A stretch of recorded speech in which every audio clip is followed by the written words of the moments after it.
Continuing The Mysterious Stranger by Mark Twain. Then he began to laugh in the most unfeeling way and make fun of the human race, although he knew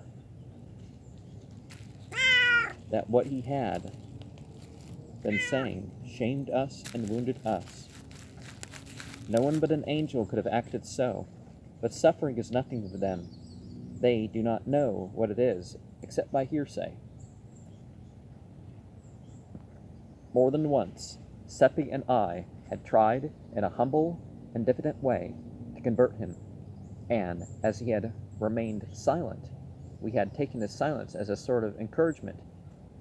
Necessarily, then, this talk of his was a disappointment to us, for it showed that we had made no deep impression upon him. The thought made us sad, and we knew then how the missionary must feel when he has been cherishing a glad hope and has seen it blighted. We kept our grief to ourselves, knowing that this was not the time to continue our work. Satan laughed his unkind laugh to a finish, and then said, "It is a remarkable progress. In 5,000 or 6,000 years, 5 or 6 high civilizations have risen, flourished, commanded to wonder the world, then faded out and disappeared, and not one of them, except the latest, ever invented any sweeping and adequate way to kill people. They all did their best to kill, being the chiefest ambition of the human race and the earliest incident in its history, but only the Christian civilization has scored a triumph to be proud of. 2 or 3 centuries from now, it will be recognized that all competent killers are Christians. Then the pagan world will go to school to the Christian, not to acquire his religion, but his guns. The Turk and the Chinaman will buy those to kill missionaries and converts with." By this time, his theater was at work again, and before our eyes, nation after nation drifted by during 2 or 3 centuries, a mighty procession, an endless procession, raging, struggling, wallowing through seas of blood smothered in black smoke, through which the flags glinted and the red jets from the cannon darted, and always we heard the thunder of the guns and the cries of the dying. "And what does it amount to?" said Satan, with his evil chuckle. "Nothing at all. You gain nothing. You always come out where you went in, for in a million years the race has gone on, monotonously propagating itself, and monotonously forming this dull nonsense. To what end? No wisdom can guess. Who gets a profit out of it? Nobody but a parcel of usurping little monarchs and nobilities who despise you, who feel defiled if you touch them, would shut the door in your face if you proposed to call, whom you slave for, fight for, die for, and are not ashamed of it, but proud, whose existence is a perpetual insult to you, and you are afraid to resent it, who are mendicants supported by your alms, yet assume toward you the airs of benefactor toward beggar, who address you in the language of master to slave, and are answered in the language of slave to master, who are worshipped by you with your mouth, while in your heart, if you have one, you despise yourself for it.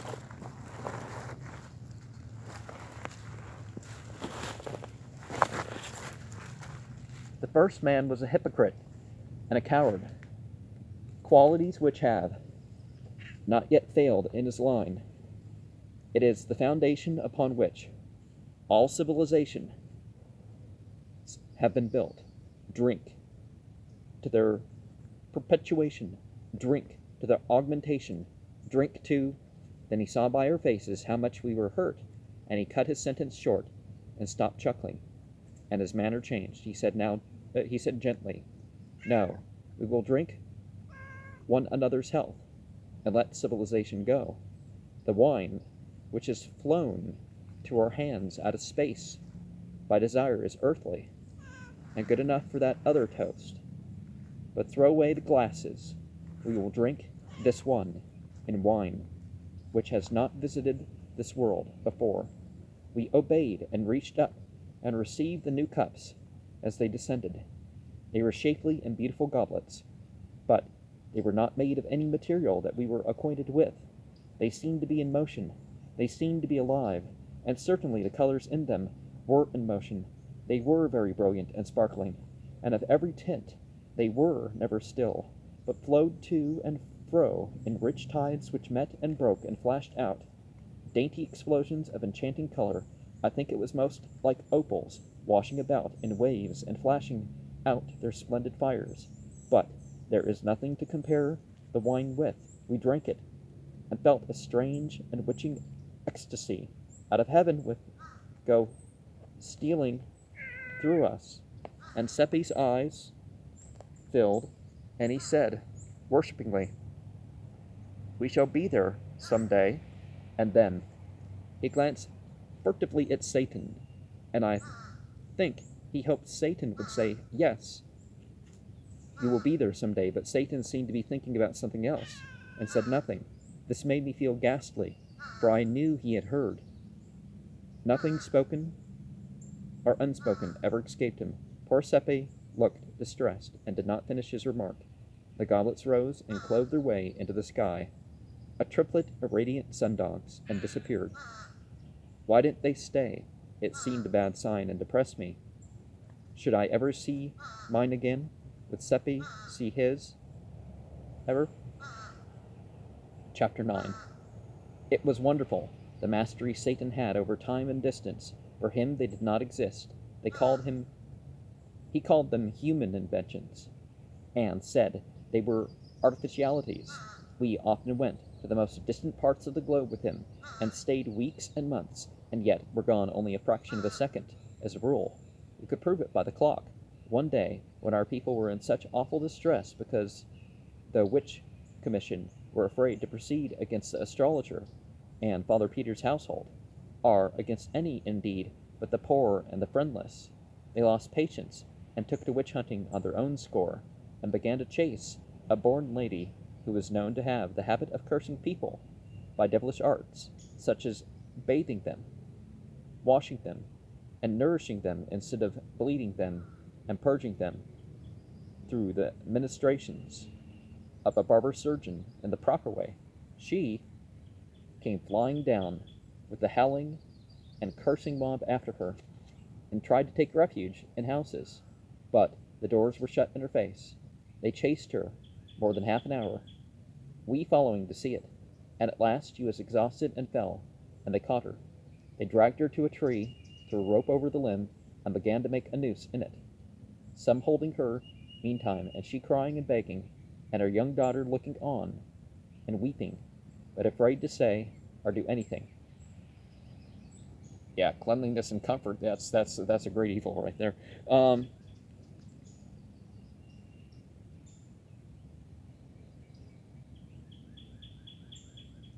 They hanged the lady, and I threw a stone at her, although in my heart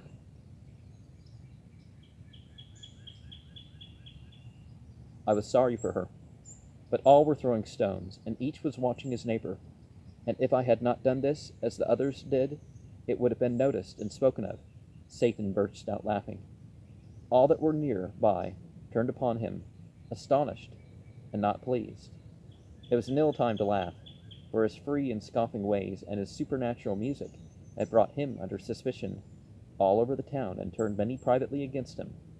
The big blacksmith called attention to him now, raising his voice, so that all should hear, and say, "What are you laughing at? Answer. Moreover, please explain to the company why you threw no stone." "Are you sure I did not throw a stone?" "Yes. You needn't try to get out of it. I had my eye on you, and I noticed," shouted two others. "3 witnesses," said Satan. "Mueller the blacksmith, Klein the butcher's man, the fifer, the weaver's journeyman. 3 very ordinary liars. Are there any more? Never mind whether there are others or not, and never mind about what you consider us. There's enough to settle your matter for you. You'll prove that you threw a stone, or it shall go hard with you. That's so, shouted the crowd, and surged up as closely as they could to the center of the interest. And first you will answer that other question, cried the blacksmith, pleased with himself for being mouthpiece to the public, and hero of the occasion. What are you smiling at? Satan smiled and answered pleasantly, to see 3 cowards stoning a dying lady when they were so near death themselves. You could see the superstitious crowd shrink and catch their breath under the sudden shock. The blacksmith, with a show of bravado, said, Pooh, what do you know about it? I, everything. By profession, I am a fortune-teller, and I read the hands of you 3 and some others when you lifted them to stone the woman. One of you will die tomorrow week. Another of you will die tonight. The third has but 5 minutes to live, and yonder is the clock. It made a sensation. The faces of the crowd blanched and turned mechanically toward the clock. The butcher and the weaver seemed smitten with an illness. The blacksmith braced up and said with spirit, It is not long to wait for prediction number 1. If it fails, young master, you will not live a whole minute after. I promise you that. No one said anything. All watched the clock in a deep stillness which was impressive. When 4.5 minutes were gone, the blacksmith gave a sudden gasp and clapped his hands upon his heart, saying, Give me breath, give me room. He began to sink down. The crowd surged back, no one offering to support him, and fell lumbering to the ground and was dead. The people stared at him, then at Satan, then at one another, and their lips moved, but no words came out. Then Satan said, 3 saw that I threw no stone. Perhaps there are others. Let them speak. It struck a kind of panic into them, although no one answered him, and many began to violently accuse one another, saying, You said he didn't throw, and getting for reply, It is a lie, and I will make you eat it. And so, in a moment, they were raging, and in a noisy turmoil, and beating and banging one another, and in the midst was the only indifferent one, the dead lady hanging from a rope, her troubles forgotten, her spirit at peace. So we walked away, and was not at ease, but was saying to myself, He told them he was laughing at me, but it was a lie. He was laughing at me. That made him laugh again, and he said, Yes, I was laughing at you because in fear of what others might report about you, you stoned the woman when your heart revolted at the act. But I was laughing at the others too. Why? Because their case was yours. How's that? Well, there were 68 people there, and 62 of them had no more desire to throw a stone than you had. Satan. Oh, it is true. I know your race. It is made up of sheep. It is governed by minorities. Seldom or never by majorities. It suppresses its feelings and its beliefs and follows the handful that makes the most noise. Sometimes the noisy handful is right, sometimes wrong, but no matter, the crowd follows it.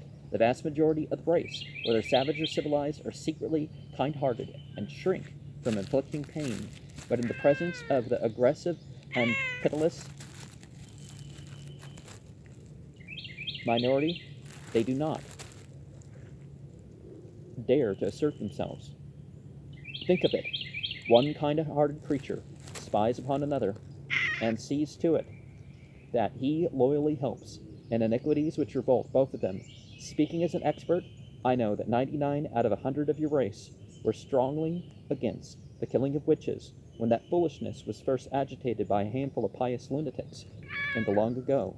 And I know that even today, after ages of transmitted prejudice and silly teaching, only 1 person in 20 puts any real heart into the harring of a witch. And yet, apparently everybody hates witches and wants them killed. Someday a handful will rise up on the other side and make the most noise. Perhaps even a single daring man with a big voice and a determined front will do it. And in a week all the sheep will wheel and follow him, and witch hunting will come to a sudden end.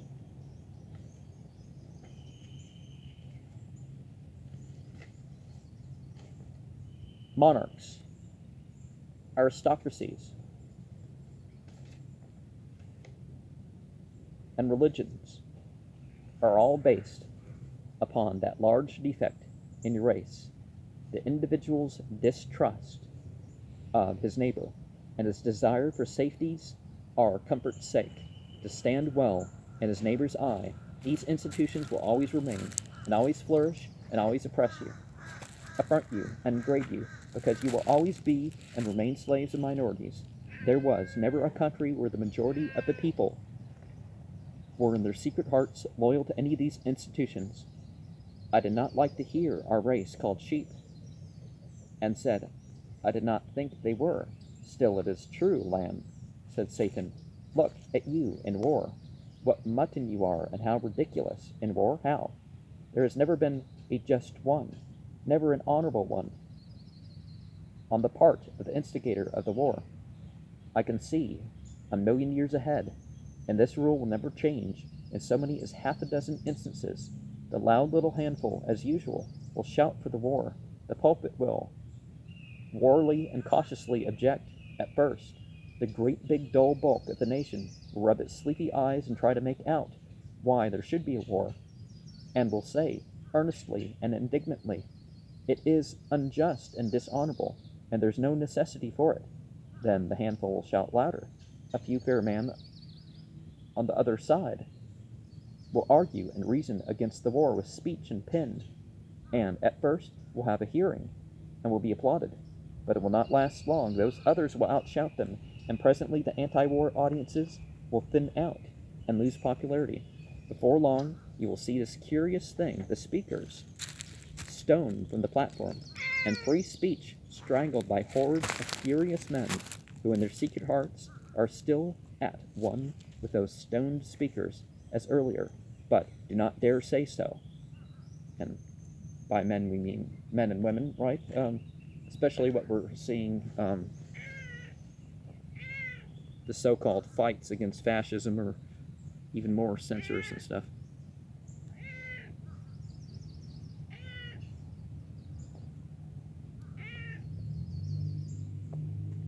And now the whole nation, pulpit and all, will take up the war cry and shout it, sub-horse, and mob any honest man who ventures to open his mouth and present such mouths. And presently such mouths will cease to open.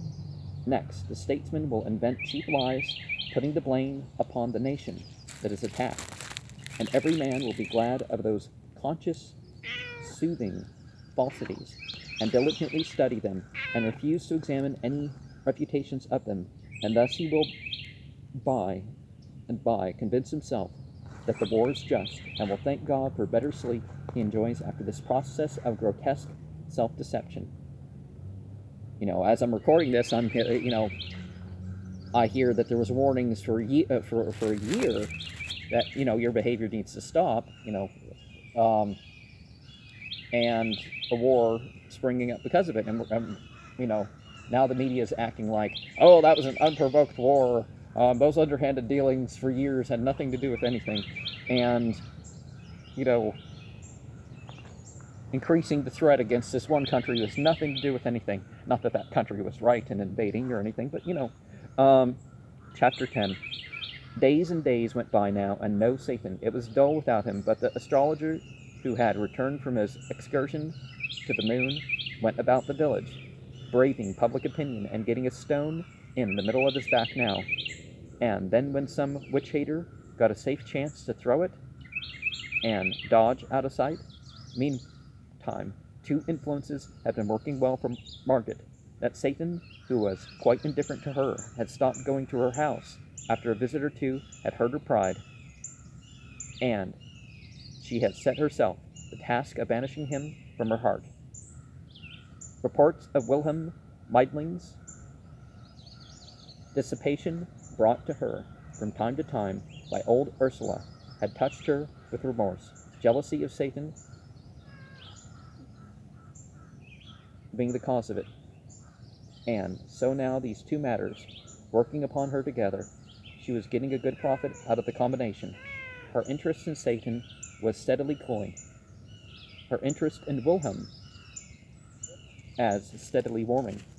All that was needed to complete her conversion was that Wilhelm should brace up and do something that should cause favorable talk and incline the public toward him again. The opportunity came now. Margaret sent and asked him to defend her uncle in the approaching trial, and he was greatly pleased, and stopped drinking and began his preparations with diligence. Well, sobriety in your lawyer is probably a good thing. With more diligence than hope, in fact, for it was not a promising case. He had many interviews in his office with Seppi and me, and threshed out our testimony pretty thoroughly, thinking to find some valuable grains among the chaff. But the harvest was poor, of course. If Satan would only come, that was my constant thought. He could invent some way to win the case, for he had said it would be won, so we necessarily knew how it could be done. But the days dragged on, and still he did not come. Of course, I did not doubt that it would win, and that Father Peter would be happy for the rest of his life, since Satan had said so. Yet, I knew I should be much more comfortable if he would come and tell us how to manage it. It was getting high time for Father Peter to have a saving chance towards happiness, for by general report he was worn out with his imprisonment and the ignominy that was burdening him, and was like to die of his miseries, unless he got relief soon. At last the trial came on, and the people gathered from all around to witness it, among them many strangers from considerable distances, yet, yes, everybody was there except the accused. He was too feeble in body for the strain, but Margaret was present, and keeping up her hope and her spirit the best she could. The money was present too. It was empty on the table, and was handled and caressed and examined by such as were privileged. The astrologer was put in the witness box. He had on his best hat and robe for the occasion. You claim that this money is yours. I do. How did you come by it? I found the bag in the road when I was returning from a journey. When?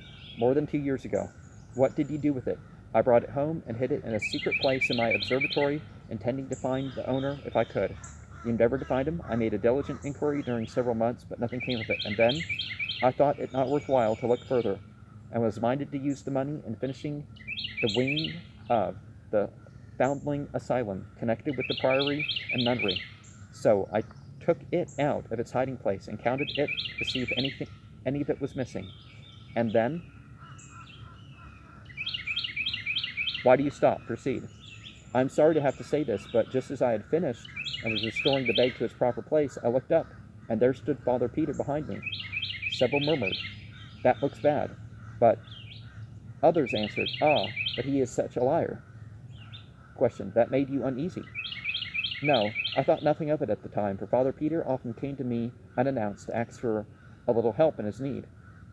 Margaret blushed crimson at hearing her uncle falsely and impudently charged with begging, especially from one who would always denounced, one who he had always denounced as a fraud, and was going to speak, but remembered herself in time and held her peace. Proceed. In the end I was afraid to contribute the money to the foundling asylum, but I elected to wait yet another year and continue my inquiries. When I heard of Father Peter's find, I was glad, and no suspicion entered my mind.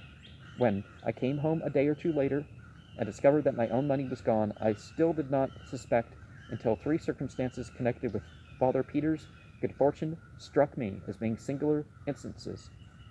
Pray, name them. Father Peter had found this money in a path, and I had found mine in a road. Father Peter's find consisted exclusively of gold ducats. Mine also. Father Peter found 1,107 ducats. Exactly the same. This closed as evidence, and certainly it made a strong impression on the house. One could see that. Wilhelm Meidling asked him some questions, then called us boys, and we told our tale. It made the people laugh, and we were ashamed. We were feeling pretty badly, anyhow, because Wilhelm was helpless and showed it. He was doing as well as he could, poor young fellow, but nothing was in his favor, and such sympathy as there was, now plainly not with his client. It might be difficult for the court and the people to believe the astrologer's story, considering his character, but it was almost impossible to leave Father Peter's. We were already feeling badly enough, but when the astrologer's lawyer said he believed he would not ask us any questions, for our story was a little delicate, and it would be cruel for him to put any strain upon it, Everybody tittered, and it was almost more than we could bear. Then he made a sarcastic little speech, and got so much fun out of our tale, and it seemed so ridiculous and childish, that, and every way impossible and foolish, that it made everybody laugh till tears came, and at last Margaret could not keep up her courage any longer, but broke down and cried, and I was so sorry for her. Now I noticed something that braced me up. It was Satan standing alongside Wilhelm, and there was such a contrast. Satan looked so confident, had such a spirit in his eyes and face, and Wilhelm looked so depressed and despondent. We, too, were comfortable now, and judged that he would testify and persuade the bench and the people that black was white and white black, or any other color he wanted it. We glanced around to see what the strangers in the house thought of him, for he was beautiful, you know, stunning, in fact, but no one was noticing him. So we knew by that he was invisible. The lawyer was saying his last words, and while he was saying them, Satan began to melt into Wilhelm. He melted into him and disappeared. Then there was a change. When the spirit began to look out of Wilhelm's eyes, that lawyer finished quite seriously, and with dignity he pointed to the money and said, "The love of it is the root of all evil. There it lies, the ancient tempter, newly red with the shame of its latest victory, the dishonor of a priest of God, and its two poor juvenile helpers in crime. If it could but speak, let us hope that it would be constrained to confess that all of its conquest, this was the basest and most pathetic." He sat down. Wilhelm rose and said, "From the testimony of the accuser, I gather that he found this money in a road more than 2 years ago. Correct me, sir, if I misunderstood you." The astrologer said his understanding of it was correct, and the money so found was never out of his hands thenceforth up to a certain definite date, the last day of last year. Correct me, sir, if I am wrong. The astrologer nodded his head. Wilhelm turned to the bench and said, "If I prove that this money here was not that money, then it is not his." "Certainly not, but this is irregular." "If you had such a witness, it was your duty to give proper notice of it and have him here to—" He broke off and began to consult with the other judges. Meantime, that other lawyer got up excited and began to protest against allowing new witnesses to be brought into the case at this latter stage. Well, that should always be allowed when it comes to, showing the reasons why somebody would be innocent. The judges decided that his contention was just and must be allowed, but this is not a new witness, said Wilhelm. It has already been partly examined. I speak of the coin. The coin? What can the coin say? It can say it is not the coin that the astrologer once possessed. It can say that it was not in existence last December. By its date it can say this, and it was so, and there was greatest excitement in the court. While that lawyer and the judges were reaching for coins, examining them, and exclaiming, and everybody was full of admiration of Wilhelm's brightness and happening to think of that neat idea. At last, order was called, and the court said, of all the coins but 4 are of the date of the present year. The court tenders its sincere sympathy to the accused, and its deepest regret that he, an innocent man, though an unfortunate mistake, has suffered the undeserved humiliation of imprisonment and trial. The case is dismissed. Because you remember the guy's coins were, he had 4 of his own and then the pile. So the money could speak, after all, though that lawyer thought it couldn't. The court rose, and almost everybody came forward to shake hands with Margaret and congratulate her, and then to shake with Wilhelm and praise him. And Satan had stepped out of Wilhelm and was standing around looking on full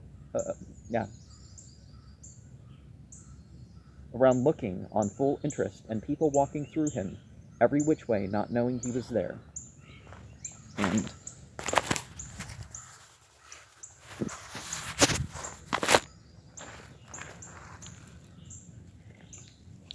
And Wilhelm could not explain why he only thought of the date on the coins at the last moment, and said it earlier. He said it just occurred to him all of a sudden, like an inspiration, and he brought it right out without any hesitation. For although he didn't examine the coins, he seemed somehow to know it was true. That was honest of him, and like him. Another would have pretended he had thought of it earlier, and was keeping it back for a surprise. He had dulled down a little now, not that much, but but still you could notice that he hadn't that luminous look in his eyes that he had while Satan was in him. He nearly got it back, though. For a moment Margaret came and praised him, and thanked him, and couldn't keep him from seeing how proud she was of him. The astrologer went off, dissatisfied and cursing, and Solomon Isaacs gathered up the money and carried it away. It was Father Peter's for good and all now. Satan was gone, and I judged that he had spirited himself away to the jail to tell the prisoner the news, and this I was right. Margaret and the rest of us hurried thither at our best speed, in a great state of rejoicing. Well, what Satan had done was this. He had appeared before that poor prisoner, exclaiming, "The trial is over, and you stand forever disgraced as a thief, by verdict of the court." The shock unseated the old man's reason. When we arrived 10 minutes later, he was parading pompously up and down and delivering commands to this and that, and the other constable or jailer, calling them Grand Chamberlain, and Prince this, and Prince that, and Admiral of the Fleet, Field Marshal in command, and all such fustian. He was as happy as a bird. He thought he was an emperor. Margaret flung herself on his breast and cried, and indeed everybody was moved almost to heartbreak. He recognized Margaret, but could not understand why she should cry. He patted her on the shoulder and said, "Do not do it, dear. Remember there are witnesses, and it is not becoming in the crown princess. Tell me your trouble. It shall be mended. There is nothing the emperor cannot do." Then he looked around and saw old Ursula with her apron to her eyes. He was puzzled at that, and said, "What is the matter with you?"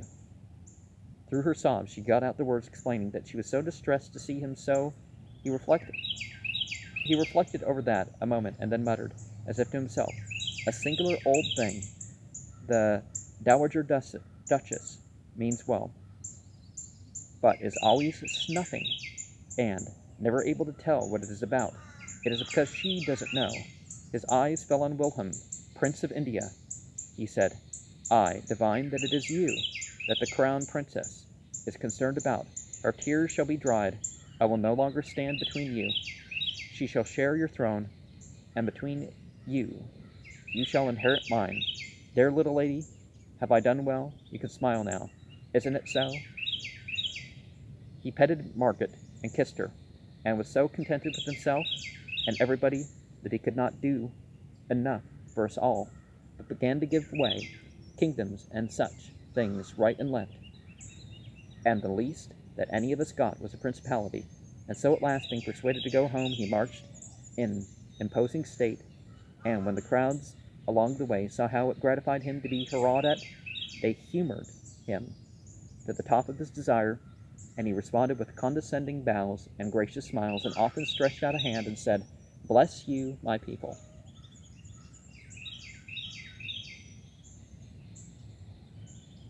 And